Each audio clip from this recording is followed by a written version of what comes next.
Very good morning everyone. Myself N. Yuva Rajarajan. Please subscribe my channel Rajarajan CA Learning. Press bell button to get notifications.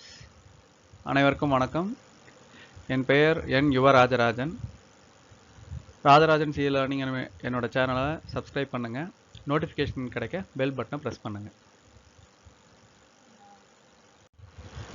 நாம இன்னைக்கு பார்க்க போகிறது Indian polity historical background. Already Regulating Act 1773 இருந்து Government of India Act 1858 வரைக்கும் last வீடியோவில் இருக்குது. அதை பார்க்காதவங்க அதை பாருங்கள். இது அதோட கண்டினியூவேஷன் தான். சரிங்களா? இப்போ நாம் பார்க்க போகிறது அந்த 1858க்கு அப்புறம், அதாவது 1861 கவுன்சில் ஆக்டில் இருந்து இந்தியன் இண்டிபெண்டன்ஸ் ஆக்ட் 1947 வரைக்கும் நாம் இந்த வீடியோவில் பார்க்க போகிறோம். ஓகே, நேற்று போட்ட ஹிஸ்டாரிக்கல் பேக்ரவுண்ட் வீடியோவில் இன்ட்ரோடக்ஷன் மிஸ் ஆயிருச்சுன்னு சொன்னேன் இல்லைங்களா? ஸோ அதை இப்போ சொல்லிடுறேன். இதோட கண்டினியூவேஷன் அப்படியே வந்து அடுத்த கிரவுண்ட் ரூல் வந்து பின்னாடி வரும். ஸோ இந்தியாவை கேப்சர் பண்ணது வந்து பார்த்திங்கன்னா இங்கிலீஷ் ஈஸ்ட் இந்தியா கம்பெனி. அதாவது ஸ்டார்டிங்கில் இங்கே ட்ரேடர்ஸாக வந்தாங்க, அப்புறம் அரசர்கள் ஆனார்கள்னு சொல்லுவாங்க இல்லையா? ஸோ இங்கே வந்தது யாருன்னு வந்து பார்த்திங்கன்னா English East India company. So by the name itself indicates இது வந்து ஒரு கம்பெனி, கவர்மெண்ட் வந்து கிடையாது. சரிங்களா? ஸோ இந்த கம்பெனி வந்து இங்கே இருக்குது. இங்கே வந்து இந்தியாவில் வந்து ஃபங்க்ஷன்ஸ் ரன் பண்ண முடியல அப்படின்னு சொல்லிட்டு இந்த கம்பெனி போயிட்டு என்ன பண்ணுறாங்க, பிரிட்டிஷ் கவர்மெண்ட் கிட்ட கடன் கேட்குறாங்க. கம்பெனியில் வந்து லாஸ் போயிட்டுருக்கு, ஸோ நாங்கள் மெயின்டைன் பண்ணுறதுக்கு எங்களுக்கு கடன் கொடுங்க அப்படின்னு சொல்லிட்டு லோன் கேட்குறாங்க. அப்போ தான் வந்து பிரிட்டிஷ் கவர்மெண்ட் வந்து இதை வந்து கவனிக்குது. அவங்க கவனித்த ஒரு விஷயம் என்னென்னு வந்து பார்த்திங்கன்னா, கம்பெனி வந்து லாஸில் போயிட்டுருக்கு. ஆனால் இந்த கம்பெனியோட எம்ப்ளாயீஸ், அதாவது இந்த கம்பெனியோட சர்வன்ட்ஸ் இருக்காங்க இல்லையா, அவங்களாம் பயங்கர ரிச்சாக இருக்காங்க. இந்த வாரன் ஹேஸ்டிங்ஸ்லாம் வந்து பார்த்திங்கன்னா ரொம்ப ரிச்சாக இருப்பார். அவர் மேலே ப்ரொசீடிங்ஸ் கூட இது பண்ணுவாங்க கோர்ட்டில். ஸோ கவர்மெண்ட்டுக்கு அது ஒரு சந்தேகம். அப்போது சர்வன்ட்ஸ் வந்து ரிச்சாக இருக்காங்க, கம்பெனி லாஸ் ஆகுதுன்னா எப்படி? அப்போ அங்கே ஏதோ ஒரு தப்பு நடக்குது இல்லையா? ஸோ அதனால் என்ன பண்ணுறாங்க, ஸோ லோன் கொடுக்கணும்னா ஃபஸ்ட்டு நாங்கள் ரெகுலேஷன்ஸ் போடுவோம், அந்த ரெகுலேஷன்ஸ் வந்து நீங்கள் ஃபாலோ பண்ணணும் அப்படின்னு சொல்லிட்டு ரெகுலேஷன்ஸ் போடுவாங்க. அதனால தான் 1773 வர ஆக்டோட பேர் ரெகுலேட்டிங் ஆக்ட்னு நம்ம சொல்லுவோம். சரிங்களா? Regulating act 1773. இந்த ஆக்டில் தான் வந்து என்ன பண்ணுவாங்க, governor of Bengal, governor of Madras, governor of பாம்பேன்ட்டு 3 பேர் இருப்பாங்க. ஸோ இந்த ஆக்டில் என்ன சொல்லுவாங்க, கவர்னர் ஆஃப் பெங்காலை கவர்னர் ஜென்ரல் ஆஃப் பெங்கால்னு மாற்றிடுவாங்க. இந்த கவர்னர் ஜென்ரல் ஆஃப் பெங்காலுக்கு கீழே தான் எல்லோரும் வருவாங்க. சரிங்களா? ஸோ இதோட கண்டினியூவேஷன் வந்து நம்ம இது நேற்று வீடியோவிலே பார்த்துட்டோம். இந்த 1773 to 1858 வரைக்கும் நடக்கிறது வந்து பார்த்திங்கன்னா கம்பெனி ரூல்னு சொல்லுவாங்க.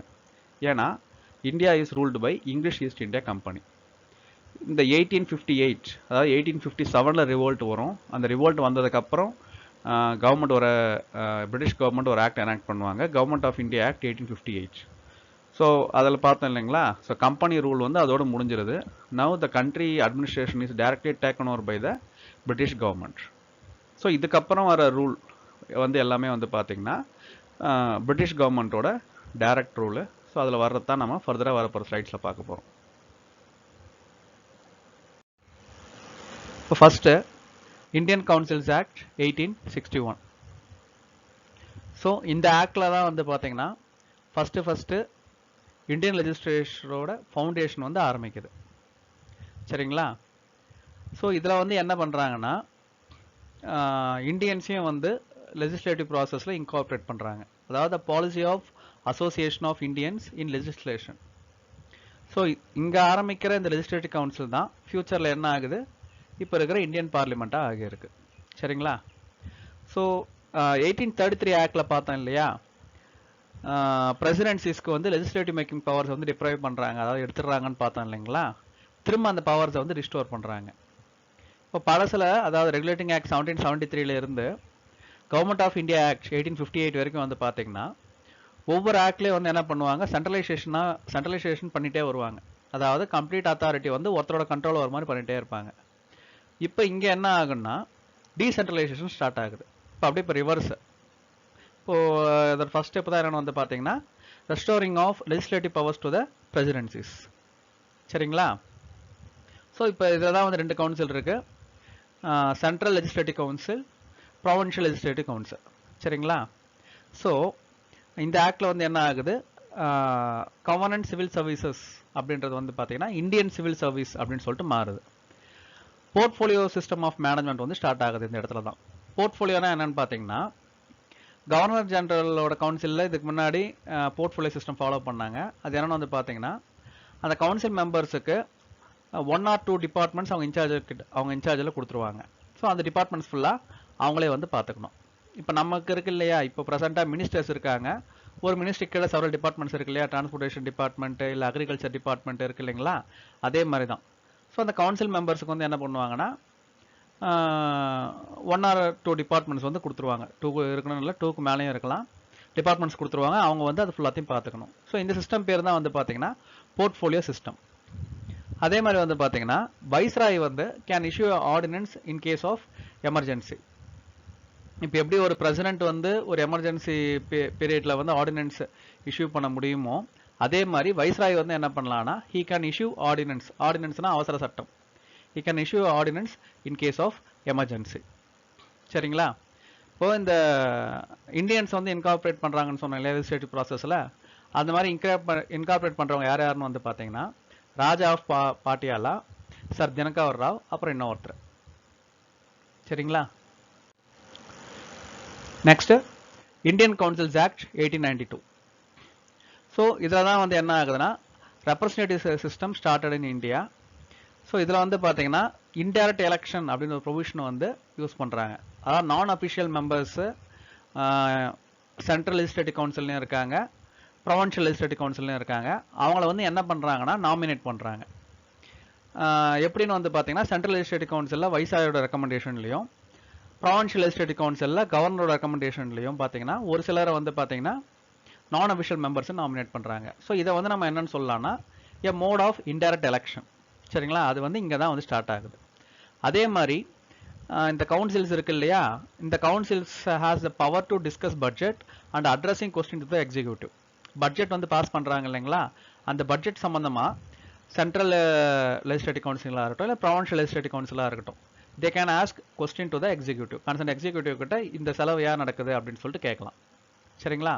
ஸோ அந்த ப்ரொவிஷன் வந்து இதில் தான் வந்து இது பண்ணுறாங்க. பட் இந்த ஒரு விஷயத்தை வச்சு தான் வந்து பார்த்தீங்கன்னா எஸ்பி சின்ஹா நம்மளோட ஆள் ஒருத்தர், அவர் வந்து என்ன பண்ணுவார், பட்ஜெட் போடும்போதெல்லாம் எக்ஸ்ட்ரா எக்ஸ்பெண்டிச்சர்ஸ் நிறைய மற்ற விஷயங்கள் பீப்புளோட வெல்ஃபேருக்கு போடாமல் மற்றதுக்கு போடும்போது பயங்கரமாக கேள்வி கேட்பார். இந்த நேரத்தில் வந்து இது இந்த செலவு தேவையா அப்படின்ற மாதிரிலாம் கேட்பார்.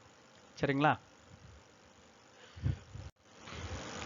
அடுத்து Indian councils act 1909. This act is also called as Morley Minto reforms. ஏன் இது மார்லி மின்டோ ரிஃபார்ம்ஸ்ன்னு நம்ம சொல்கிறோம்னா, மார்லின்றவர் தான் வந்து பார்த்தீங்கன்னா செக்ரட்டரி ஆஃப் ஸ்டேட், மின்டோன்றவர் வந்து பார்த்தீங்கன்னா வைஸ்ராய், அதாவது இந்தியன் வைஸ்ராய். சரிங்களா? ஸோ இதில் தான் என்ன ஆகுது, இதுக்கு முன்னாடி லெஜிஸ்லேட்டிவ் கவுன்சில்ஸ் தான் இந்தியன்ஸ் அசோசியேட் பண்ணாங்க இல்லையா, இந்த ஆக்டில் தான் என்ன ஆகுதுன்னா association of Indians in executive council. அதாவது இந்தியன்ஸை வந்து பார்த்தீங்கன்னா வைஸ்ராயோட எக்ஸிக்யூட்டிவ் கவுன்சிலில் வந்து ஆட் பண்ணுறாங்க. அந்த மாதிரி ஃபஸ்ட்டு ஆட் பண்ணப்பட்ட இந்தியன் மெம்பர் யாருன்னு வந்து பார்த்தீங்கன்னா எஸ்பி சின்ஹா, சத்யேந்திர பிரசாத் சின்ஹா.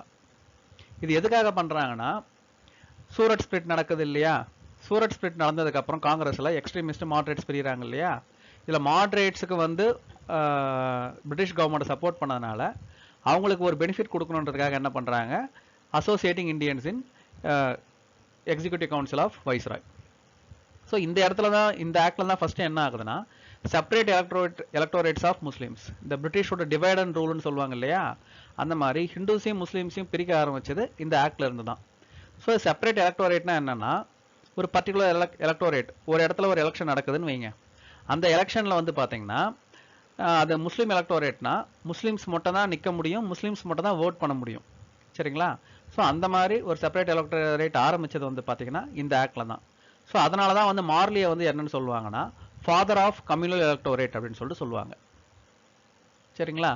அப்புறம் இதில் இன்னொரு விஷயம் என்ன ஆகுதுன்னா, இதுக்கு முன்னாடி பட்ஜெட்டில் வந்து பார்த்தீங்கன்னா அட்ரஸிங் கொஸ்டின் டு எக்ஸிக்யூட்டிவ் பார்த்தோம் இல்லையா, ஸோ இதில் வந்து என்ன பண்ணலாம்னு வந்து பார்த்தீங்கன்னா the councils can move resolution about the budget. அதாவது பட்ஜெட் ஃபைனல் ஃபார்ம் வரதுக்கு முன்னாடி ரெசல்யூஷன் மூவ் பண்ணலாம். இந்த பட்ஜெட் எங்களுக்கு பிடிக்கல, இல்லை இதை மாற்றலாம்னு சொல்லிட்டு என்ன பண்ணலாம், கவுன்சில்ஸ் கேன் மூவ் ரெசல்யூஷன். அதே மாதிரி முன்ன அட்ரஸிங் கொஸ்டின்ஸ் எக்ஸிக்யூட்டிவ் பார்த்தோம் இல்லைங்களா, இப்போ வந்து பார்த்தீங்கன்னா ஒரு சப்ளிமெண்ட்ரி கொஸ்டின் கேட்கலாம். ஒரு கொஸ்டின் கேட்குறாங்க, அதுக்கு அவங்க பதில் சொல்கிறாங்கன்னா அதோட முடிஞ்சு போச்சு இதுக்கு முன்னாடி. இப்போ என்ன பண்ணலாம்னா அந்த கொஸ்டின்லேருந்து ஒரு சப்ளிமெண்ட்ரி கொஸ்டின் கேட்கலாம் சேம் டாப்பிக்கில். சரிங்களா, அந்த ஒரு விஷயம் வந்து இதில் வந்து ஆட் பண்ணுறாங்க. நெக்ஸ்ட் ஆக்ட் வந்து பார்த்தோம்னா the government of India act 1919. இதுக்கு இன்னொரு பேர் வந்து பார்த்தீங்கன்னா மான்டெகு செம்ஸ்ஃபோர்ட் ரிஃபார்ம்ஸ். ஏன் அப்படி சொல்கிறோம்னா, மான்டெகு அப்படின்றவர் தான் செக்ரட்டரி ஆஃப் ஸ்டேட், செம்ஸ்ஃபோர்டுன்றவர் தான் வைஸ்ராய் ஆஃப் இந்தியா. சரிங்களா, ஸோ இந்த ஆக்ட் எதுக்காக வருதுன்னா, இன் 1917 பிரிட்டிஷ் கவர்மெண்ட் என்ன சொல்கிறாங்கன்னா, அவர் objective use to bring responsible government in India அப்படின்னு சொல்கிறாங்க. அதாவது இந்தியாவில் ஒரு ரெஸ்பான்சிபிளான கவர்மெண்ட் வர வைக்கிறது தான் எங்களோட அப்ஜெக்டிவ் அப்படின்னு சொல்கிறாங்க. ஸோ அதுக்காக வந்தது தான் இந்த ஆக்ட். சரிங்களா, ஸோ இந்த ஆக்ட் படி என்ன ஆகுதுன்னா, த administration is divided into 2 categories. அதாவது அட்மினிஸ்ட்ரேஷனை 2 கேட்டகரியாக பிரிக்கிறாங்க. ஒன்று வந்து சென்ட்ரல், இன்னொன்று வந்து ப்ராவின்ஷியல். இப்போ சென்ட்ரல் கவர்மெண்ட் ஸ்டேட் கவர்மெண்ட் இருக்கு இல்லையா, அந்த மாதிரி. ஸோ அட்மினிஸ்ட்ரேஷன் வந்து பார்த்தீங்கன்னா சென்ட்ரல்னு ப்ராவின்ஷியல்னு பிரிக்கிறாங்க. முக்கியமான சப்ஜெக்ட்ஸ் லைக் ரயில்வேஸு, ஃபினான்ஸு, இதெல்லாம் யாரோட கண்ட்ரோல்லே இருக்குன்னா சென்ட்ரலில் இருக்குது. ஒரு சில சின்ன சின்ன விஷயங்கள் மட்டும் யாரோட கண்ட்ரோலில் வருதுன்னா ப்ராவின்ஸோட கண்ட்ரோலில் வருது. சரிங்களா, ஸோ இதில் வந்து பார்த்தீங்கன்னா டயார்கி அப்படின்ற ஒரு சிஸ்டம் வந்து ப்ராவின்ஸில் வந்து இன்ட்ரோடியூஸ் பண்ணுறாங்க. டயார்கி அப்படின்னா என்னன்னு பார்ப்போம். டயார்கின்னா என்னன்னு பார்த்தீங்கன்னா, த அட்மினிஸ்ட்ரேஷன், இது ப்ராவின்ஸில் இன்ட்ரோடியூஸ் பண்ணுறாங்க இந்த ஆக்டில்.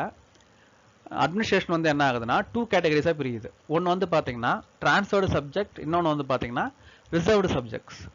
ஸோ டிரான்ஸ்ஃபர்டு சப்ஜெக்ட்ஸ்னால் என்னென்னு வந்து பார்த்தீங்கன்னா, this subjects will be administered by the governor with the aid of ministers responsible to legislative council. So இப்போ legislative councilல இந்தியன்ஸ் தான் இருக்காங்க இல்லையா மெயினா. ஸோ அவங்க வந்து என்ன பண்ணலாம்னா கவர்னருக்கு அட்வைஸ் பண்ணி ஒரு சில ஆக்ஷன்ஸ் வந்து செய்யலாம். சரிங்களா, ஸோ அதெல்லாம் எது கீழே வந்துடும்னா டிரான்ஸ்ஃபர்டு சப்ஜெக்ட்ஸ் கீழே வந்துடும். இன்னொரு இது வந்து பார்த்தீங்கன்னா டயார்கியில் ரிசர்வ்டு சப்ஜெக்ட்ஸ், மெயினான விஷயங்கள் இன்னும் பிரிட்டிஷ் கவர்மெண்ட் அவங்க கண்ட்ரோல்லே வச்சுருக்காங்க. இதுக்கிടെ எதெல்லாம் வரும்னு வந்து பார்த்தீங்கன்னா railways, post, telegraph, finance, law and order. So இது எல்லாமே ஸ்டில் யாரோட கண்ட்ரோலில் இருக்குன்னா governor general and is executive கவுன்சிலோட கண்ட்ரோலில் வந்து இருக்கும். சரிங்களா, எக்ஸிக்யூட்டிவ் கவுன்சிலில் இந்த ஆக்ட் படி ஒன்று என்ன நடக்கும்னா, எக்ஸிக்யூட்டிவ் கவுன்சிலில் 3 out of 6 members where Indians. முன்ன வந்து எஸ்பி சின்ஹா ஒருத்தர் மட்டும் இருந்தார் இல்லைங்களா 1909. இதில் வந்து பார்த்தீங்கன்னா கவர்னர் ஜெனரலோட எக்ஸிக்யூட்டிவ் கவுன்சிலில் 6 பேரில் 3 பேர் வந்து பார்த்தீங்கன்னா இந்தியன்ஸு. அதில் கமாண்டர் அண்ட் சீஃப் மட்டும் இந்தியன்ஸ் இருக்கக்கூடாது, அது பிரிட்டிஷ் தான் இருப்பாங்க.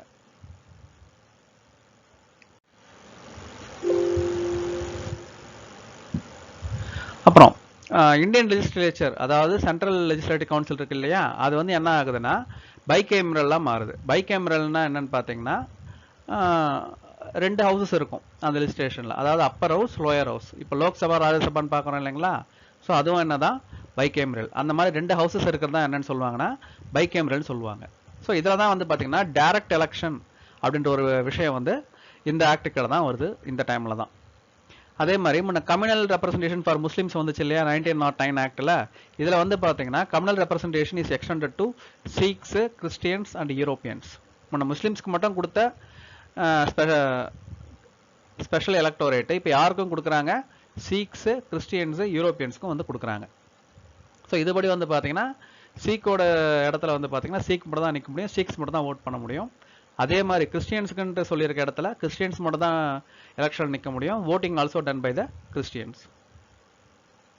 நெக்ஸ்ட் செக்ரட்டரி ஆஃப் ஸ்டேட் வந்து பார்த்தீங்கன்னா should be he will be paid from the British revenue. அதாவது பிரிட்டிஷ் கவர்மெண்ட் இருக்கு இல்லையா, அவங்களுக்கு வர ரெவன்யூல இருந்து தான் வந்து பார்த்தீங்கன்னா செக்ரட்டரி ஆஃப் ஸ்டேட்டுக்கு வந்து பே பண்ணணும். Next the officer of high commissioner of India was created in London. இதுக்கு முன்னாடி செக்ரட்டரி ஆஃப் ஸ்டேட் மட்டும் தானே இருந்தாங்க அங்கே பிரிட்டனில். இப்போது ஆஃபீஸ் ஆஃப் ஹை கமிஷனர் அப்படின்னு சொல்லிட்டு லண்டனில் வந்து ஃபார்ம் பண்ணுறாங்க. அதே மாதிரி இந்த ஆக்டுக்கு தான் என்ன பண்ணுறாங்கன்னா a provision to create a public service commission. அதாவது சிவில் சர்வன்ஸை ரெக்ரூட் பண்ணுறதுக்காக தனியாக ஒரு பப்ளிக் சர்வீஸ் கமிஷன் வந்து ஆரம்பிக்கணும் அப்படின்னு சொல்லிட்டு சொல்கிறாங்க. ஸோ அதுபடி வந்து பார்த்தீங்கன்னா இந்த இயர் 1927 வந்து பார்த்தீங்கன்னா பப்ளிக் சர்வீஸ் கமிஷன் வந்து ஸ்டார்ட் பண்ணுவாங்க.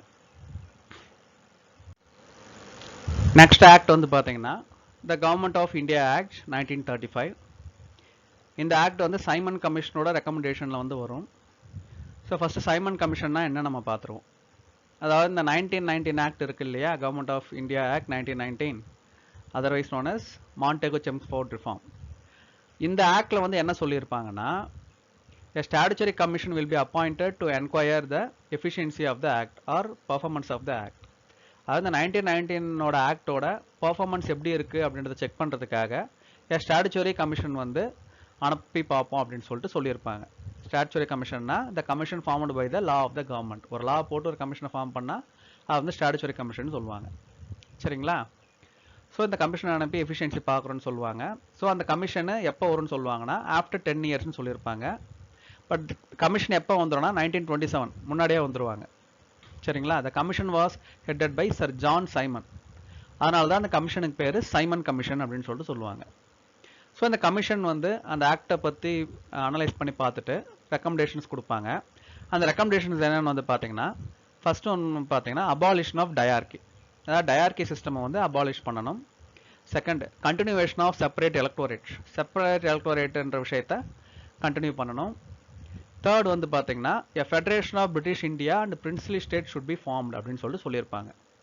ஸோ இவங்களோட ரெக்கமெண்டேஷனை வந்து ஒயிட் பேப்பர் அப்படின்னு சொல்லிட்டு ரெடி பண்ணிவிட்டு ஜாயிண்ட் பார்லிமெண்ட்ரி கமிட்டி கிட்ட சப்மிட் பண்ணுவாங்க. ஸோ அவங்களோட ரெக்கமெண்டேஷன்ஸை வச்சு என்ன பண்ணுவாங்கன்னா அடுத்த act government of India act 1935 சொல்லிட்டு போடுவாங்க. ஸோ இப்போ அந்த ஆக்டை பற்றி தான் பார்க்க போகிறோம்.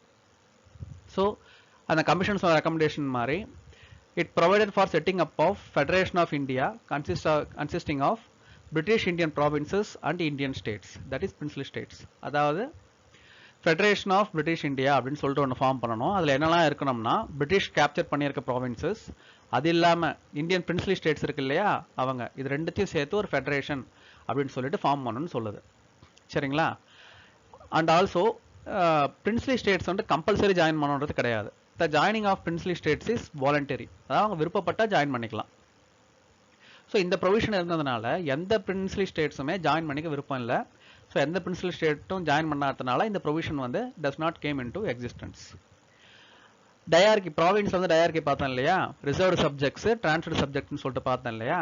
இப்போ ப்ராவின்ஸில் வந்து என்ன பண்ணிட்டாங்க, கம்ப்ளீட் அட்டானமி கொடுத்துட்டாங்க. டோட்டலாக ப்ராவின்ஸை அவங்க இஷ்டத்துக்கு அவங்க கண்ட்ரோலில் இருக்கிறது, அவங்க இஷ்டப்படி வந்து லா எனாக்ட் பண்ணிக்கலாம், ஃபங்க்ஷன் வந்து பண்ணிக்கலாம். So provincially autonomy was granted.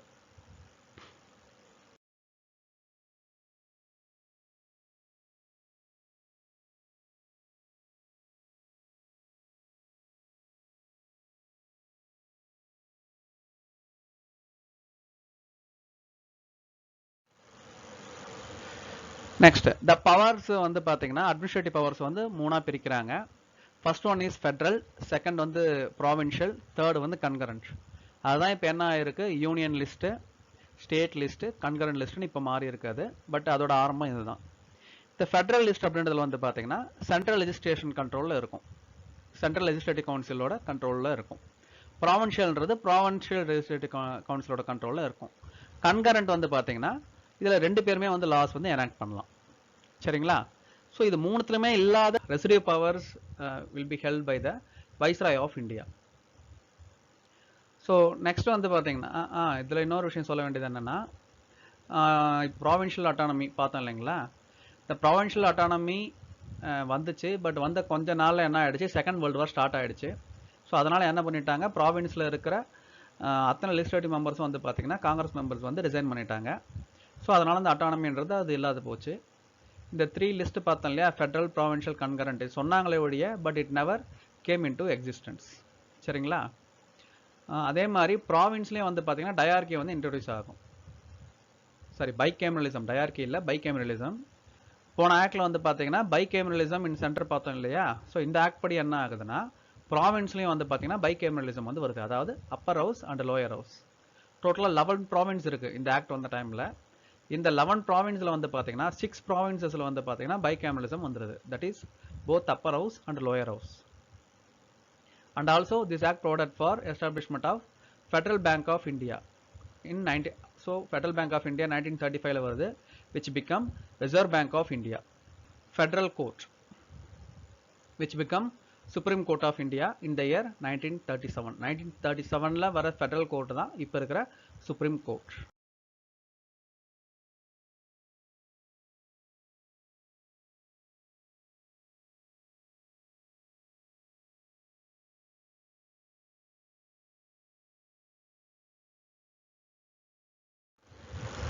Next Indian independence act 1947. So British போடுற கடைசி ஆக்ட் இதுதான். So in February 20, 1947 Clement Attlee prime minister of Britain என்ன சொல்கிறாருன்னா, India will be granted independence before June 30 of 1948ன்னு சொல்கிறாரு. ஸோ 1948 June 30க்கு முன்னாடி independence கொடுத்துருவோம் அப்படின்னு சொல்லிட்டு சொல்கிறாரு. சரிங்களா? ஸோ இந்த ஆக்டில் வந்து என்னென்ன சைலண்ட் ஃபியூச்சர்ஸ்ன்னு பார்ப்போம். ஃபஸ்ட்டு இந்தியா வந்து 2 பார்ட்டிஷனாக பிரிக்கணும். அதாவது 2 independent dominions, that is India and Pakistan. So இது வந்து யாரோட ரெக்கமெண்டேஷன் பேஸ் பண்ணி வந்து பார்த்தீங்கன்னா, பேஸ்ட் ஆன் மவுண்ட் பேட்டன் பிளான். ஸோ ஒரே கண்ட்ரியாக இருக்கணும்னு சொல்லிட்டு நிறைய லீடர்ஸ் ட்ரை பண்ணுவாங்க, பட் அது வந்து முடியாது. ஸோ முடியலன்றதுனால என்ன பண்ணுவாங்க, ஃபைனலாக 2 கண்ட்ரியாக பிரிச்சிடலாம் அப்படின்னு சொல்லிட்டு முடிவு பண்ணுவாங்க. ஸோ அதான் 2 டொமினியன்ஸ். ஒன்று வந்து இந்தியா, இன்னொன்று வந்து பாகிஸ்தான். ஸோ பாகிஸ்தானே வந்து பார்த்தீங்கன்னா ஈஸ்ட் பாகிஸ்தான், அதாவது இப்போ இருக்கிற பங்களாதேஷ், அப்புறம் வெஸ்ட் பாகிஸ்தான், இப்போ இருக்கிற பாகிஸ்தான். இது 2ஆக வந்து பிரியும். சரிங்களா? அதே மாதிரி இந்த 2 டொமினியன்லேயும் வந்து பார்த்தீங்கன்னா constituent assembly will be established. They can frame and adopt any constitution of their will. So constituent அசம்பிளினா கான்ஸ்டியூஷன் மேக் பண்ணுறதுக்காக ஃபார்ம் பண்ண ஒரு குரூப் தான் வந்து பார்த்தீங்கன்னா கான்ஸ்டியூஷன் அசம்பிளி. அதாவது இந்திய அரசியல் அமைப்பு ஃபார்ம் பண்ணுறதுக்காக உருவனத்தான் வந்து பார்த்தீங்கன்னா கான்ஸ்டியூஷனல் அசம்பிளி. ஸோ 2 டொமினியனுக்கும் 2 கான்ஸ்டியூண்ட் அசம்பிளி வந்து போட்டுக்கலாம் அப்படின்னு சொல்லிட்டு சொல்லிட்டாங்க. சரிங்களா? The office of secretary of state was abolished. பிரிட்டிஷில் வந்து செக்ரட்டரி ஆஃப் ஸ்டேட்னு ஒருத்தர் ஃபார்ம் பண்ணாங்க இல்லையா, கவர்மெண்ட் ஆஃப் இந்தியா ஆக்ட் 1858 பண்ணாங்க இல்லையா. ஸோ செக்ரட்டரி ஆஃப் ஸ்டேட்டை வந்து அபாலிஷ் பண்ணிட்டாங்க. That work was taken over by the secretary of state for commonwealth affairs. அதே மாதிரி office of viceroy is abolished. Governor general appointed by British king on the advice of dominion cabinet. இப்போ வைஸ்ராய்னு ஒரு post இருந்துச்சு இல்லையா, so அந்த post வந்து abolish பண்ணியாச்சு. ஸோ கவர்னர் ஜெனரல் அப்படின்ற ஒரு போஸ்ட்டை கிரியேட் பண்ணுறாங்க. அது வந்து பிரிட்டிஷ் கிங் வந்து அப்பாயிண்ட் பண்ணுவார். யாரோட அட்வைஸ் பேஸ் பண்ணி வந்து பார்த்தீங்கன்னா இங்கே ஃபார்ம் பண்ணியிருக்கிற டொமினியன் கேபினட், அதாவது இந்தியாவில் ஃபார்ம் பண்ணியிருக்கிற டொமினியன் கேபினட் ரெக்கமெண்ட் பண்ணுறவங்கள கவர்னர் ஜெனரலாக போடுவாங்க. அதே மாதிரி பாகிஸ்தானில் ஃபார்ம் பண்ணியிருக்கிற டொமினியன் கேபினட்டோட அட்வைஸ் படி அங்கே கவர்னர் ஜெனரல் வந்து போடுவாங்க. சரிங்களா? அடுத்து இந்த 2 கண்ட்ரிக்குள்ளே இருக்கிற பவுண்டரிஸை பிரிக்கிறதுக்காக வந்து பார்த்தீங்கன்னா பவுண்டரி கமிஷன் அப்படின்னு ஒன்றத்தை ஃபார்ம் பண்ணுறாங்க. ஸோ அந்த கமிஷன் வந்து ஹெடட் பை யாருன்னு வந்து பார்த்தீங்கன்னா சர் கைரல் ரெடிக்லாஃப். அதனால தான் இந்தியா பாகிஸ்தானை பிரிச்சிருக்கிற லைனை வந்து நம்ம ரெடிக்லாஃப் லைன்னு சொல்லுவோம். அதே மாதிரி it provided for partition of Punjab and Bengal and separate boundary commissions to demarcate boundaries between them. பெங்காலுக்கும் பஞ்சாபை பிரிக்கிறதுக்காக செப்பரேட் பவுண்டரி கமிஷன்ஸ் வந்து போட்டுக்கலாம் அப்படின்னு சொல்லிட்டு சொல்கிறாங்க. அதே மாதிரி the authority of British crown ceased to exist. அதாவது பிரிட்டிஷ் க்ரௌனோட அத்தாரிட்டி இந்தியாவில் இருந்துச்சு இல்லையா, அது வந்து இதோட முடிஞ்சிருச்சுன்றாங்க. சீஸ்டுனா முடிஞ்சிருச்சுன்னு அர்த்தம். ஸோ ஐ மீன் பிரின்ஸ்லி ஸ்டேட்ஸில் பிரின்ஸ்லி ஸ்டேட்ஸ் வந்து now either they can join Indian dominion or else they can join Pakistan. Princely states அரசுகள் இருக்கு இல்லையா, அவங்க வந்து பாகிஸ்தான் கூட சேர்ந்துக்கலாம், இல்லைனா இந்தியா கூட சேர்ந்துக்கலாம், ஆர் எல்ஸ் ரிமைன் இண்டிபெண்ட், யாருக்கிட்டையும் சேராமல் தனியாக இருந்துக்கலாம். இப்போ நேபாள் தனியாக தான் இருக்கு இல்லையா, அந்த மாதிரி. அதே மாதிரி 2 டொமினியனும் வந்து பார்த்தீங்கன்னா கவர்னர் ஜெனரல்ஸ் வந்து அப்பாயின்ட் பண்ணிக்கலாம். ரெக்கமெண்ட் பண்ணாங்கன்னா கிங் அப்பாயின்ட் பண்ணுவான்னு பார்த்தோம் இல்லைங்களா. இந்த 2 டொமினியனும் ஒத்துக்கிட்டாங்கன்னா 2 டொமினியனுக்கும் சேர்த்து ஒரே கவர்னர் ஜெனரல் அப்பாயின்ட் பண்ணிக்கலாம் அப்படின்ற ப்ரொவிஷனும் இந்த ஆக்டில் வந்து இருக்குது. ஸோ ஆல்ரெடி சொன்ன மாதிரி இந்த 2 டொமினியனும் they can free to make their own constitution. எந்த லிமிடேஷனும் இல்லை. எப்படி வேணாலும் அவங்களோட அரசியலமைப்பு வந்து அவங்க ஃப்ரேம் பண்ணிக்கலாம், including cancelling of Indian independence act. So Indian independence ஆக்டை நான் கேன்சல் பண்ணிக்கிறோன்னு சொல்லலாம், பண்ண போகிறதில்ல, பட் அப்படி ப்ரொவிஷன் கொடுத்துருந்தாங்க. கான்ஸ்டியூஷன் ஃப்ரேம் பண்ணுற வரைக்கும் கண்ட்ரி எதை பேஸ் பண்ணி நடக்கும்னா கவர்மெண்ட் ஆஃப் இந்தியா ஆக்ட் 1935 படி. 1935 ஆக்ட் பார்த்தோம் இல்லையா ஆல்ரெடி, அந்த 3 பவர் பிரிக்கிறது, இந்த ஃபெட்ரல், கன்கரண்ட்டு, ப்ராவின்ஷியல்லாம் பார்த்தோம் இல்லைங்களா? ஸோ அதே மாதிரி அட்டானமி அதெல்லாம் பார்த்தோம் இல்லைங்களா? ஸோ அதுபடி கவர்மெண்ட் ஆஃப் இந்தியா ஆக்ட் 1935 வச்சு அவங்க வந்து ரூல் பண்ணிக்கலாம் கான்ஸ்டியூஷன் ஃப்ரேம் பண்ணுற வரைக்கும் அப்படின்னு சொல்லியிருந்தாங்க. அதே மாதிரி any modification or omission could be done by governor general. இதில் மாடிஃபிகேஷனோ ஒமிஷனோ கவர்னர் ஜெனரல் வந்து பண்ணலாம். பட் கவர்னர் ஜெனரல் வந்து பார்த்தீங்கன்னா அந்த அட்வைஸ் ஆஃப் டொமினியன் தான் வந்து செய்வார் அது. அதே மாதிரி பிரிட்டிஷ் கவர்மெண்ட் வந்து டொமினியனில் எந்த கண்ட்ரோலும் இல்லைன்னு சொல்லிட்டாங்க. So they dropped the title emperor of India from the royal titles. அதாவது இந்தியாவோட ராஜா அப்படின்ற ஒரு டைட்டிலை வந்து என்ன பண்ணிட்டாங்க, பிரிட்டிஷ் டைட்டில், பிரிட்டிஷ் கிங்கோட டைட்டில் இருந்து எடுத்துட்டாங்க. ஸோ கவர்னருக்கு வந்து பவர் கொடுத்துருக்காங்க. என்னன்னா அன்டில் மார்ச் 1948 வரைக்கும் என்ன பவர் கொடுத்துருக்காங்கன்னா, இந்த ஆக்டில் சொல்லியிருக்கிற ப்ரொவிஷன்ஸை வந்து எஃபெக்டிவாக இம்ப்ளிமெண்ட் பண்ணணும் அப்படின்றதுக்காக. ஸோ அதற்குண்டான பவர்ஸ் வந்து கவர்னர் ஜெனரலுக்கு கொடுத்துருக்காங்க.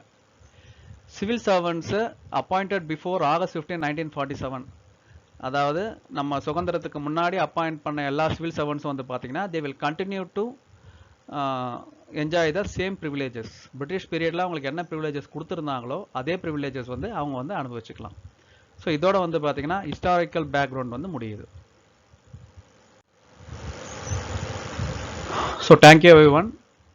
ஸோ இதோட historical background of Indian polity வந்து முடியுது. இதுக்கப்புறம் ஃபர்தராக மேக்கிங் ஆஃப் கான்ஸ்டியூஷன், நம்ம கான்ஸ்டியூஷன் எப்படி இருக்குது அது எல்லாத்தையும் நம்ம பார்ப்போம். Please subscribe my channel Rajarajan CA learning and press bell button for getting notifications. என்னோட ராஜராஜன் CA லேர்னிங் சேனலை சப்ஸ்கிரைப் பண்ணுங்கள். நோட்டிஃபிகேஷன் கிடைக்க பெல் பட்டனை ப்ரெஸ் பண்ணுங்கள். நன்றி, வணக்கம்.